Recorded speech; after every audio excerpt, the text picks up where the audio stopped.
Halo, selamat pagi rekan-rekan semua. Bertemu lagi dengan Mega Wijaya. Terkait dengan debat cawapres yang kedua kemarin, saya banyak sekali orang-orang yang sudah melakukan kritik macam-macam dan lain sebagainya lah terkait dengan apa yang terjadi di debat cawapres kemarin. Nah, kalau saya mau mencermati pada bagian linguistik atau kebahasaan ya, saya mau menyampaikan begini. Jika debat cawapres itu kan levelnya kan sudah level kenegaraan ya, bukan level yang mahasiswa atau bukan cuma diskusi yang sporadis, parsial maupun grouping seperti itu. Tapi ini debat ini dilihat oleh orang dari seluruh dunia.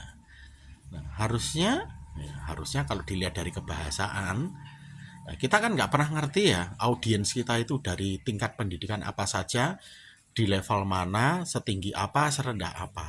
Nah, kalau saya melihat ya dari kemarin banyak singkatan-singkatan, banyak bahasa-bahasa yang mungkin ya khusus seperti itu ya, itu tidak pas disampaikan untuk kepentingan debat publik. Karena apa? Tidak semua orang paham terhadap bahasa-bahasa tertentu, tidak semua orang paham dengan singkatan-singkatan tertentu atau apa begitu. Boleh sih sebenarnya, tapi kalau misalkan dalam satu lingkup yang sama, strata yang sama, level yang sama, ilmu pengetahuan yang mirip-mirip atau hampir sama, silahkan menggunakan bahasa-bahasa yang dapat dikatakan cukup sulit dipahami oleh kalangan-kalangan umum gitu. Silahkan saja, enggak apa-apa. Tapi karena ini substansinya adalah levelnya semua orang dari berbagai kalangan melihat, harusnya ketika melakukan debat ini, gunakanlah bahasa-bahasa yang sederhana saja. Gunakanlah bahasa-bahasa yang mudah dipahami. Gunakanlah bahasa-bahasa yang sekiranya semua orang tahu. Nah, tetapi yang terjadi kemarin itu justru membuat orang itu jadi bingung. Bahkan salah satu cawapres saja malah sempat bingung dan menanyakan salah satu singkatan yang disampaikan oleh cawapres yang lainnya. Nah, ini bukannya kelihatan hebat, bukannya kelihatan keren gitu, bukan. Malah justru ini malah kira-kira ini tahu apa enggak sih substansinya yang mau diskusikan dan dibicarakan di level mana, itu harus dipahami gitu. Karena benar ada beberapa konsep bahwa ini tuh pembicaraannya memang tahapnya itu adalah konsep ya, konsep. Jadi semua orang harus tahu, harus mudah untuk memahaminya. Konsep itu bukan ke teknikal ya gitu, tapi konsep itu adalah inti ya yang dibicarakan tapi bisa dipahami oleh semua orang. Nah, ini penting. Nah, bagi teman-teman semua,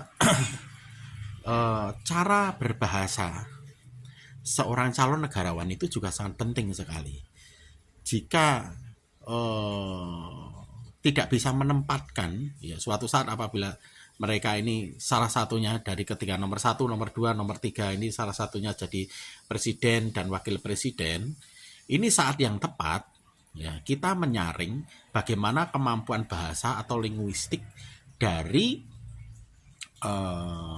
capres dan cawapres ya. Karena debat yang kedua kemarin fokusnya ke cawapres ya.